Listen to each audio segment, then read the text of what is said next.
Ladies and gentlemen, please welcome our third speaker, Stephen Morgan. Shine. Shine. Stephen Morgan.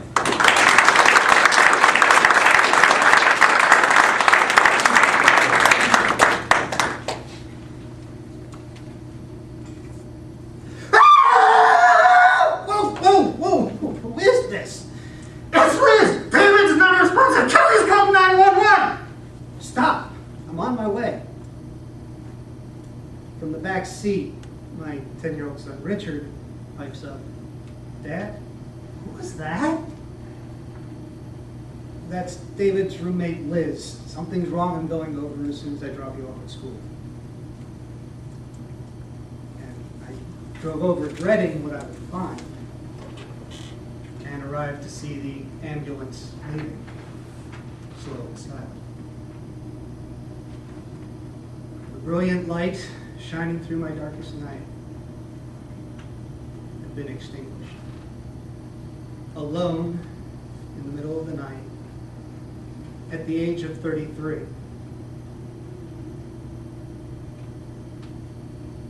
"David, this is for you." The room full of Toastmasters listening politely for 5 to 7 minutes. And I know you love that, because that shined through in your humorous speech about your fake leg. Oh, the puns. You had 2 left feet. It cost you an arm and a leg. How you'd give your left leg for a better parking spot. I loved how you compared it to a pet. Sleeping with it, taking it for walks, always finding it underfoot. But the best was how you illuminated the government's incompetence by reading the letter rejecting your disability claim. Because your condition was only temporary. Summer 2011, you emailed Safe Words Toastmasters and told us you were going to miss the meeting because you were in the hospital. You had no one to help you, and I believe no one should be that alone. So I brought my family in to visit.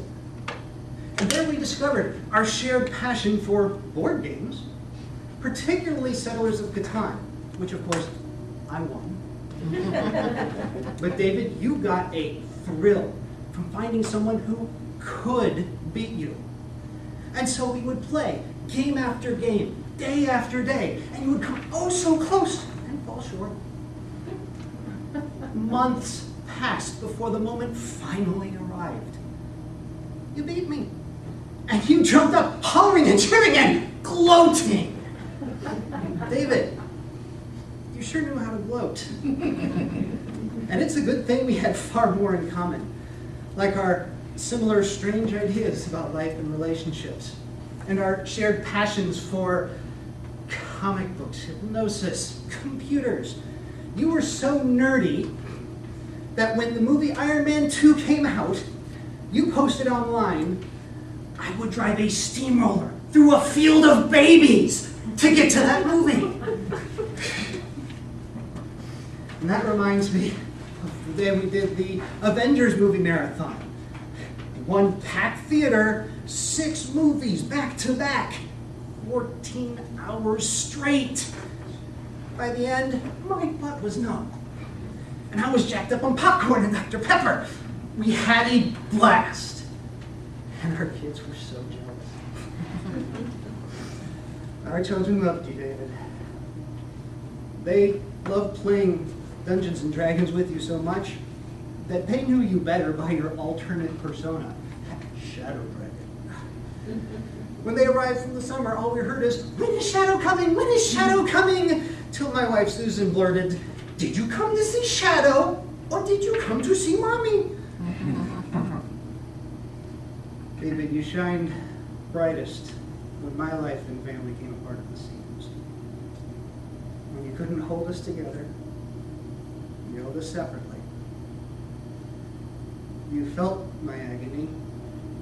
You knew my betrayal. You made sure I was not alone.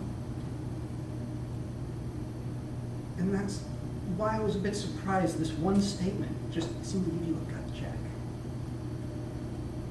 You can easily judge the character of a man by how he treats those who can do nothing for him.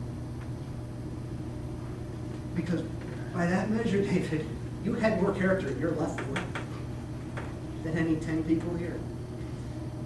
See, I was there when you met Kelly, as she was being thrown out on the street, unemployed and penniless. Though you yourself were destitute and buried in debt, you took her in. You fed her. You gave her a place to sleep. You got her a job. And yet that morning, try as she did, Kelly could do nothing for you. I can hear you saying, "I'm sorry." But then I hear them retort that you told us every time, "You are not sorry, you are awesome." David, it's because you're awesome that we hurt. It's because you're awesome that you shined so bright. It's because you're awesome that our lives are better for having known you. For all the late nights, long talks, for all the games won and lost, for all the good times, and especially the bad. David, I love you. I miss you. And I thank you. Now, Shadow Dragon, stand on both feet. Spread your wings and take flight. Soar up to the heavens. Shine brighter than all the stars. Shine as a harbinger of hope. Shine as a beacon of love. Shine that none of us need fear the shadows ever again.